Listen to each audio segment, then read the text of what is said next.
सुरू आहेत आता लक्षवेधी क्रमांक लक्षवेधी क्रमांक 6।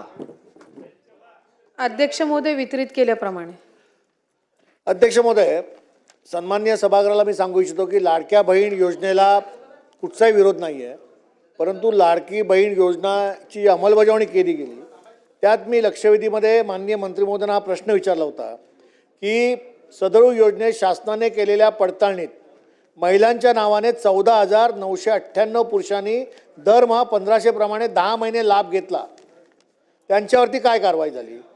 महिलांच्या योजनेसाठी पुरुषांनी कसा काय डल्ला मारला?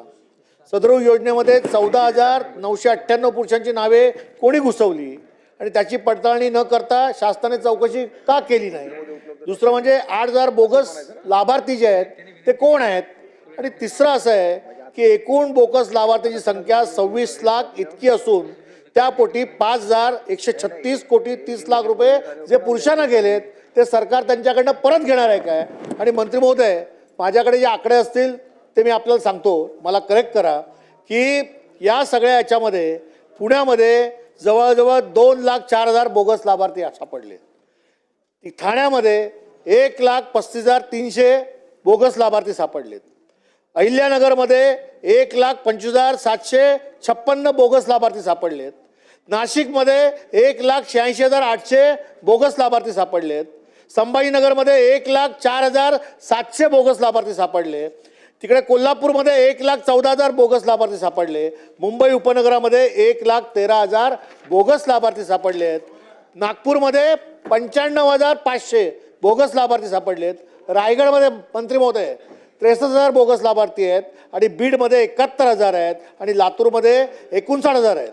माझी मागणी एवढीच आहे की लाडकी बहीण योजनेअंतर्गत 5,136 कोटी 30 लाख रुपयाचा आर्थिक घोटाळा झाला आहे, तो घोटाळा ज्यांनी केला आहे त्याच्यावरती कारवाई काय करणार आहेत? आणि बोगस या ठिकाणी नोंदणी केली त्यावेळी शासनाचे अधिकारी त्याच्यामध्ये जे होते त्यांनी याला जी मंजुरी दिली त्यांच्यावरती शासन काय कारवाई करणार आहे? आणि आर्थिक घोटाळ्याची शासन चौकशी करून ऑडिट करून या संबंधीची श्वेतपत्रिका काढून महाराष्ट्राच्या जनतेला याची माहिती देणार आहे का? एवढे माझे प्रश्न आहेत।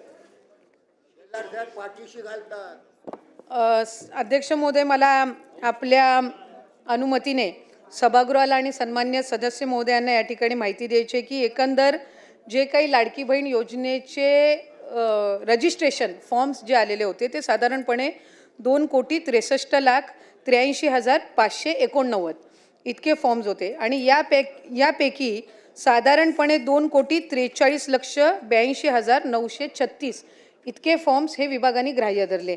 ज्या आकडेवारीचा 26 लाखाचा आपण उल्लेख केला ती क्रॉस व्हेरिफिकेशनसाठी माहिती व तंत्रज्ञान विभागाकडून ज्या आकड्यांचा आपण उल्लेख केला ती आमच्याकडे विभागाकडे प्राप्त झालेली होती। साधारणपणे महिला व बालविकास विभाग म्हणून आणि सर्वच सन्मान्य समोर बसलेले वरिष्ठ सदस्य आहेत, अनेक वर्ष त्यांनी सुद्धा मंत्रिमंडळामध्ये वेगवेगळ्या खात्यांमध्ये काम केलेलं आहे। एखादा विभाग ज्या वेळेला एखादी योजना आणतो त्यावेळेला दुसऱ्या विभागाच्या डेटाचा त्यांच्याकडे ॲक्सेस नसतो, तो आपल्याला त्या विभागाकडून मागवायला लागतो। उदाहरणार्थ मुख्यमंत्री लाडकी बहीण योजना ही महिला व बालविकास विभागाकडून राबवली जाते। नमो शेतकरी योजनेचे जे लाभार्थी आहेत यांचा लाभाचा डेटा जो आहे तो कृषी विभागाकडे असतो, तो आम्हाला साधारणपणे जानेवारी महिन्यामध्ये प्राप्त झाला आणि त्याच्यात आम्हाला लक्षात आलं की नमो शेतकरी आणि लाडकी बहीण योजनेचे काही कॉमन लाभार्थी आहेत, मग त्याच्यामध्ये त्यांना 1,000 नमो शेतकरीचा लाभ मिळतो आणि वर्षे 500 जे आहेत ते लाडकी बहीण योजनेतनं मिळतात। तसंच माहिती व तंत्रज्ञान विभाग असेल, शालेय शिक्षण विभाग असेल, अन्न व नागरी पुरवठा विभाग असेल, अशा वेगवेगळ्या विभागांकडे या संदर्भातली माहिती महिला व बालविकास विभागानेच मागितलेली होती। त्यानुसार माहिती व तंत्रज्ञान विभागाने साधारणपणे 26 लाखाचा डेटा दिला जो आपण या ठिकाणी आत्ता सभागृहासमोर मांडला। या डेटाचं आम्ही पूर्णपणाने क्रॉस व्हेरिफिकेशन केलं। क्रॉस व्हेरिफिकेशन करत असताना साधारणपणे त्या 26 लाखापैकी 4 लाखापर्यंतच डेटा असा होता की ज्याला रिवाईज स्क्रुटिनीची गरज होती, बाकी सगळे जे होते हे पात्र लाभार्थी होते, त्यामुळे त्यांना त्या पद्धतीनं लाभ सुरू आहे। आता आपण जे काही शासकीय ह्यांच्या संदर्भामध्ये आपण विचारलं 8,000 जे आपण बोगस विचारले तर ते 8,000 बोगस नसून ते 8,000 शासकीय कर्मचारी म्हणजे प्राथमिक आरोग्य केंद्रांमध्ये किंवा वेगवेगळ्या शासकीय ज्या काही आपल्या नोकरी असतात त्याच्यामध्ये काम करणारे आणि नियमानुसार ते तशा पद्धतीनं लाभ घेऊ शकत नाहीत. म्हणून या संदर्भातलं आम्ही सगळ्या जिल्हाधिकाऱ्यांना एक पत्र लिहिलं आणि त्याच्या रिकव्हरीचं काम त्यांच्याकडून साधारणपणे गेल्या 5-6 महिन्यापासून सुरू आहे. म्हणजे मी इथे सांगलीचं सुद्धा आपल्याला उदाहरण देऊ इच्छिते की सांगलीमधले सुद्धा प्राथमिक आरोग्य केंद्रामधले किंवा इतर शासकीय याच्यामध्ये काम करणारे जे आहेत त्यांची सुद्धा रिकव्हरीची जी काही प्रक्रिया आहे ती त्या ठिकाणी 10,500 असतील, कोणाचे 4,500 असतील, म्हणजे ज्या ज्या महिन्याला त्यांना वितरित झाले त्यानुसार आहे. आणि ही प्रक्रिया साधारणपणे 2 महिन्याच्या कालावधीमध्ये सगळ्या जिल्ह्यांची पूर्ण होईल. आता 12,000 जे आपण पुरुषांचं म्हटलं तो खरं तर आकडा साधारणपणे 12 ते 14,000 मध्ये येतो. ज्या वेळेला ही योजना सुरू केली त्यावेळेला निदर्शनास आलं की अनेक अशा महिला आहेत ज्यांचं स्वतःचं वैयक्तिक बँक खातं नाहीये. त्यांचा आधार कार्डला त्यांच्या घरातला जो पुरुष असेल, मग वडील असेल, भाऊ असेल किंवा पती असतील, यांच्या अकाउंटवर ते शासकीय योजनांच्या वेगवेगळ्या लाभ घेतात. म्हणजे लाडकी बहीणच नाही पण ह्या व्यतिरिक्त सुद्धा बहुतांशी योजनांचा लाभ हे त्यांच्या घरातले जे पुरुष आहेत त्यांच्या खात्यावरती घेतात. त्यांचं स्वतःचं स्वतंत्र खातं नसल्यामुळे त्यांच्या आधार कार्डला सुद्धा अनेक पुरुषांचे म्हणजे घरातल्याच पुरुषांचे अकाउंट हे त्यांनी लाभासाठी दिलेले होते. त्यामुळे त्या संदर्भातलं सुद्धा क्रॉस व्हेरिफिकेशन हे आम्ही साधारणपणे केलं आणि त्याच्यामध्ये कुठलीही पात्र महिला लाभापासून वंचित राहता कामा नये या दृष्टिकोनातून ही पावलं उचलत असताना ती 12-13 हजार एकदम आपण वगळून जर त्याच्यातल्या खरंच लाभार्थी आहेत पण त्यांची बँकचं खातं नाही म्हणून घरातल्या पुरुषाचं त्यांनी खातं दिलेलं आहे, यामुळे ते लाभापासून वंचित राहता कामा नये म्हणून त्या संदर्भातली आम्ही क्रॉस व्हेरिफिकेशनची जी प्रोसिजर आहे ही त्या ठिकाणी गेल्या 3-4 महिन्यापासून राबवली. त्याच्यात बऱ्यापैकी अशाही केसेस आम्हाला आढळल्या की त्या खरंच बेनिफिशरी आहेत पण त्यांची अकाउंट त्यावेळेला नसल्यामुळे त्यांच्या घरातल्या यांचे त्यांनी त्या पद्धतीनं दिलेल्या आहेत. त्यामुळे अशा पद्धतीनं प्रक्रिया करत असताना ई-KYC जे आपण सुरू केलं याला साधारणपणे आम्हाला 8 ते 9 महिन्याचा कालावधी ती ई-KYC प्रक्रिया ज्याच्यात 13 बाबी पूर्ण कराव्या लागतात मग ती प्रक्रिया आपल्याला सुरू करता येत असते. तर ती आम्ही सुरू केली आणि ई-KYC झाल्यानंतर याच्यामध्ये आणखीन जो सुरळीतपणा आहे या सगळ्या सबंध लाभार्थ्यांच्या संख्येमध्ये तो आपल्याला पाहायला मिळतो. सन्माननीय सदस्य जयंत पाटील साहेब.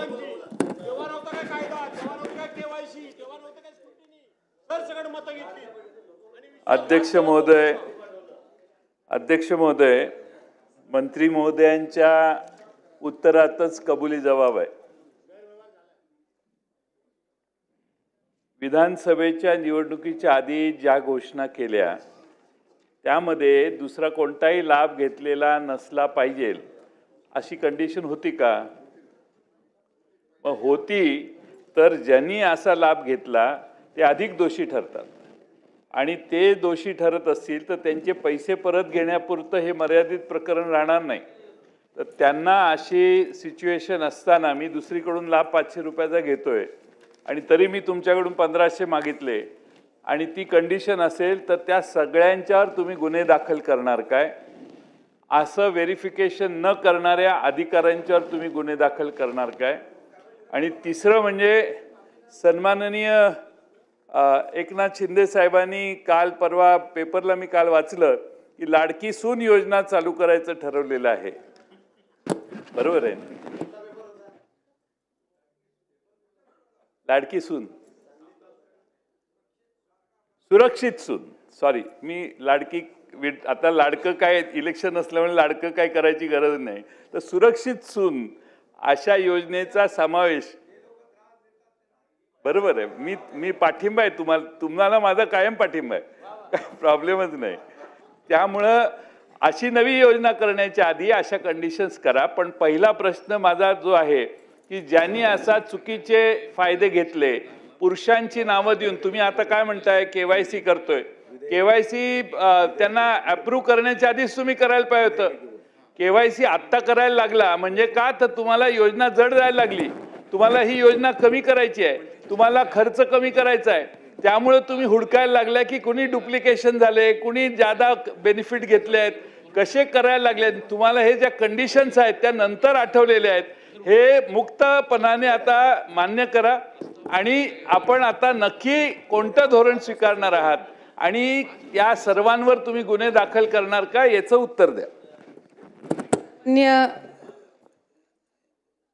जयंत पाटील साहेबांनी या ठिकाणी ज्या बाबींचा म्हणजे उल्लेख या ठिकाणी केला, मी सर्वात पहिला जो लाडकी बहीण योजनेचा शासन निर्णय काढला त्यामध्येच या सगळ्या बाबी समाविष्ट केलेल्या होत्या. आणि साधारणपणे मी आपल्याला पुन्हा एकदा सभागृहाला माहिती देऊ इच्छिते की टोटल रजिस्ट्रेशन जे आलेलं होतं ते 2,63,83,000 होतं. त्यापैकी 2,43,42,936 म्हणजे जवळपास 20-22 लाख जे रजिस्ट्रेशन फॉर्म्स होते हे त्यावेळेला सुद्धा त्याचं रेक्टिफिकेशन झालेलं होतं. नाहीतर पहिल्याच ह्याला 2,63,00,000च लाभार्थी असते, ते 2,43,00,000 होते, म्हणजे 2.43 होते. म्हणजे व्हेरिफिकेशनची प्रोसिजर ही सुरू असताना साधारणपणे ऑक्टोबर, नोव्हेंबर, डिसेंबरच्या कालावधीमध्ये, आचारसंहितेच्या कालावधीमध्ये पूर्ण स्क्रुटिनीची जी प्रोसिजर आहे ही त्या ठिकाणी स्थगित होती. आणि त्याच्यानंतर जानेवारी महिन्यामध्ये ज्यावेळेला सगळ्या विभागांना आम्ही त्या संदर्भातलं, खरं तर ऑक्टोबर महिन्यामध्येच त्या संदर्भातलं सगळ्या विभागांना पत्र आम्ही क्रॉस व्हेरिफिकेशन डेटासाठी दिलं होतं. कारण इतर विभागांचा डेटा हा आपण ॲक्सेस करू शकत नसतो एखादं डिपार्टमेंट. तर त्या ह्याच्यामध्ये जानेवारीमध्ये जशी त्यांच्याकडनं हा सगळा डेटा प्राप्त होत गेला त्या पद्धतीने याच्यामध्ये सुधारणाही केली गेली. आणि दुसरी महत्त्वाची गोष्ट म्हणजे जी KYCची प्रक्रिया आहे, साधारणपणे KYCची प्रक्रिया डायरेक्ट DBT योजना ज्या वेगवेगळ्या खात्याकडून राबवल्या जातात ह्या सगळ्यामध्येच KYCचं धोरण हे घेतलं जात असतं. पण ते घेत असताना काही 13-14 बाबींची त्याच्यामध्ये पूर्तता कॉम्प्लायन्स करावे लागत असतात. त्या दृष्टिकोनातून हा 7-8 महिन्याचा कालावधी जरी लागला तरी ज्या विभागाकडून आम्हाला जानेवारी महिन्यापासून डेटा मिळाला त्या पद्धतीनं त्याचं क्रॉस व्हेरिफिकेशनची सुरुवात केली. आजही KYC प्रक्रिया करत असताना 31 डिसेंबरपर्यंत त्याची शेवटची मुदत आहे. पण साधारणपणे 1.25 कोटीपेक्षा अधिक महिलांची KYC झालेली आहे. म्हणजे पुढच्या 15-20 दिवसाच्या कालावधीमध्ये पण जी लाभार्थ्यांची संख्या आहे त्यांना KYC करण्याच्या संदर्भामध्ये निवडणुकीचा विषयच नाही. खरं तर सन्मान्य सदस्यांनी सुरुवातीलाच उल्लेख केला की लाडकी बहीण योजनेला विरोध नाही आहे. हा लाभ जो आहे हा माता भगिनींनाच मिळालेला आहे. काही ठिकाणी पहिल्यांदा लाडकी बहीण सारखी योजना ही महायुतीच्या सरकारने आणली. ती चांगल्या पद्धतीनं त्याचा लाभ हा पोचावा या दृष्टिकोनातून आम्ही काम करत आहोत. आणि मला सन्मान्य सदस्य महोदयांना सुद्धा, भास्करराव जाधव साहेब असतील आणि इतर सगळ्यांना सुद्धा सांगायचं आहे की या योजनेला 1 वर्षापेक्षा कमी कालावधी झालेला आहे आणि सर्वात जास्त लाभार्थी असणारी ही योजना. त्याच्यामुळे वर्षभराच्या कालावधीमध्ये याच्यामध्ये काही त्रुटी, सुधारणा ह्या सगळ्या बाबींवर आम्ही लक्ष केंद्रित करत आहोत. धन्यवाद.